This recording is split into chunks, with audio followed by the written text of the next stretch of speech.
안녕하세요. 중국어로 가는 한문의 저자 김동영입니다. 이번 강의는 299강이고요. 298강에 이어서 다행 행자의 기본을 두고 파생된 글자를 배워보고요. 신규로 배우는 덕덕자의 기본을 두고 파생된 글자 두 자를 배워보도록 하겠습니다. 다행 행자는 47강에서 배웠고요.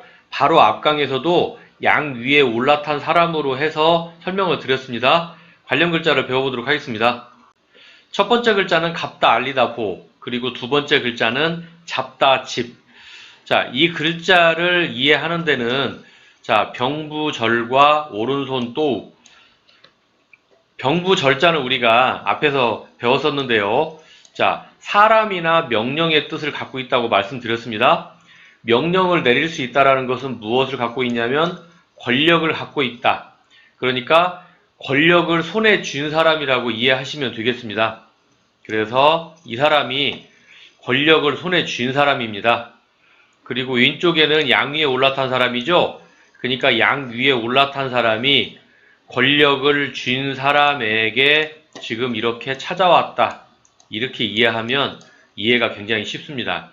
양 위에 올라탄 사람이 권력을 손에 쥔 사람, 병부는 권력이니까 그 사람에게 찾아와서 뭘 했다. 뭔가를 알렸다. 보고를 드렸다. 자, 근데 여기에 보면 갚다라는 뜻으로도 나오는데요. 갚는다는 건 뭐냐면 뭔가를 찾아와서 뭐 돈을 빌린 거를 갚는다든가 또는 복수를 하기 위해서 찾아왔다든가 뭐 이런 의미로 하여간 찾아왔다. 이렇게 보시면 되겠고요.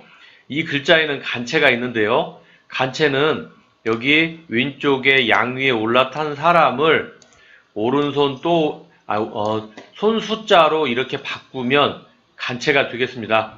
우리가 생활 속에서 볼 수 있는 단어는 보고한다, 보고드립니다. 통보한다, 알린다 이런 단어를 볼 수 있고요. 그 다음에 잡다, 집자 같은 경우에는 양 위에 올라탄 사람은 위에와 똑같이 그대로 존재하죠. 그 다음에 둥글다 환자가 들어있는데요. 둥글다 환자는 우리가 84강에서 배운 적이 있습니다. 우선은 아홉 구자. 아홉 구자에 이렇게 선을 하나 그은 형태가 둥글다 환이죠. 둥글다 환자는 이렇게 아홉 구자에 동그라미를 연상시키면 이해하기가 쉬울 것 같습니다. 자, 다시 앞쪽으로 와서 보면 우리가 물건을 손으로 쥐면 손의 모양이 둥그렇게 되죠. 그래서 손으로 뭔가를 물건을 잡는다. 이런 의미로 이해하시면 좋을 것 같습니다. 그래서 잡는다. 잡다 집이고요. 생활 속에서 볼 수 있는 단어는 집권 또는 집행. 집행은 뭔가를 하는 거죠. 지휘봉을 들고 뭔가를 하는 거죠. 지휘봉을 잡고 또는 권력을 잡는다 하는 것도 집권. 집자는 뭔가 잡는다는 의미고요. 이것도 간체자는 위와 마찬가지로 양 위에 올라탄 사람을 이렇게 손 숫자로 바꾸면 간체가 되겠습니다. 그래서 우리가 갑다 알리다 보, 잡다 집을 배웠습니다. 자, 다음 글자는 통달하다 달입니다. 통달, 어딘가에 도착했는데 그 도착한 곳이 굉장히 높은 고지에 도착했다. 어떤 높은 고지에 갔다. 가다치죠? 전문가에 이르렀다. 전문가가 되었다. 도착했다. 이르다. 그래서 통달이라는 건 능수능란하다 그런 뜻이죠. 그래서 가다치에서 통달한다는 의미가 됐고요. 누가 통달했냐? 양 위에 올라탄 사람이 통달했다. 그냥 이렇게 외우시면 좋을 것 같습니다. 간체자는 이 모양을 가만히 보면 아마도 중국 사람들이 여기에 이 모양에서 큰 대자를 만들어낸 게 아닌지 싶습니다. 그래서 이렇게 큰 대자로 바꾸어서 통달하다 달이 되었고요. 생활 속에서 볼 수 있는 단어는 도달했다, 달성했다, 목표를 달성했다, 목표에 도달했다. 그래서 우리가 통달하다 달을 배웠습니다. 자, 다음은 신규로 배우는 덕덕자를 배워볼 건데요. 우리가 덕을 쌓는다 이런 말 하죠. 덕이라는 것은 남에게 선행을 하고 베푸는 걸 보고 덕이라고 합니다. 그래서 덕을 잘 쌓으면 3대가 복을 받는다 그런 말도 있죠. 자, 그림을 이렇게 이해하시면 좋을 것 같습니다. 덕을 쌓으려면 어려운 사람이 있는지를 찾아봐야겠죠? 자, 그래서 여기에 뭐가 들어갔다? 눈목자가 들어갔다. 어려운 사람을 바라본다. 그리고 어려운 사람을 찾아가야겠죠?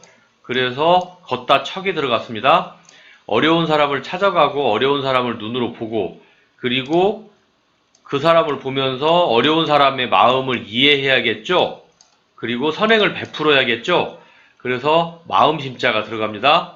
그리고 마무리하는 글자로 여기와 여기 사이에 선 하나 긋고 위쪽에는 열십자 모양으로 이렇게 마무리하는, 만약에 이 글자를 유혹이 쉽게 본다면 이렇게 눈, 그 다음에 걸어가서 행동으로 하는 거, 그 다음에 그 사람의 마음을 이해하고 선행을 베푸는 거, 이 글자를 이렇게 외운다면 외우기가 쉬울 것 같습니다.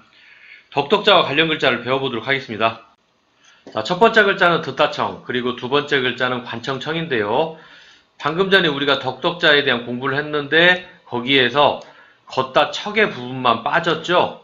자, 왼쪽에 보면 걷다 척이 있었는데요. 걷다 척을 제외한 부분만 오른쪽에다가 갖고 왔네요. 덕덕자의 오른쪽. 자, 왼쪽에 보면 귀 이자와 임금 왕자가 있는데요. 귀 이자는 우리가 예전에 43강에서 배웠었습니다. 그래서 귀 이자를 한번 잠깐 설명을 드리면 여기가 사람 얼굴에 윤곽선이고 여기 왼쪽에 이렇게 귀가 붙어 있죠. 이 귀가 붙어 있는 부분은 나머지 부분이다. 이렇게 이해하시면 되겠습니다. 자, 그리고 다시 앞쪽으로 와보면 누구의 귀다? 임금님의 귀다. 아래쪽에 보면 이렇게 임금 왕자가 붙어 있고 나머지 부분은 귀이죠. 그래서 자, 이것은 뭐다? 임금님의 귀다. 임금님은 덕을 많이 쌓아야겠죠. 그러니까 오른쪽에 덕덕자의 오른쪽 부분, 덕을 많이 쌓아야 되는 임금은 많이 들어야 된다. 듣는 건 귀다. 그래서 듣다 청이다.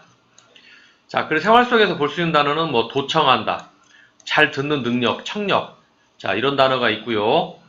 간체는 여기 왼쪽에 보면 말하는 사람의 입과 그 얘기를 들어주는 사람의 귀 모양을 이렇게 도끼 근자로 묘사를 했습니다. 자, 그래서 말하는 사람의 입과 듣는 사람의 귀를 도끼로 묘사했네요. 듣다청. 아래쪽은 관청청인데요.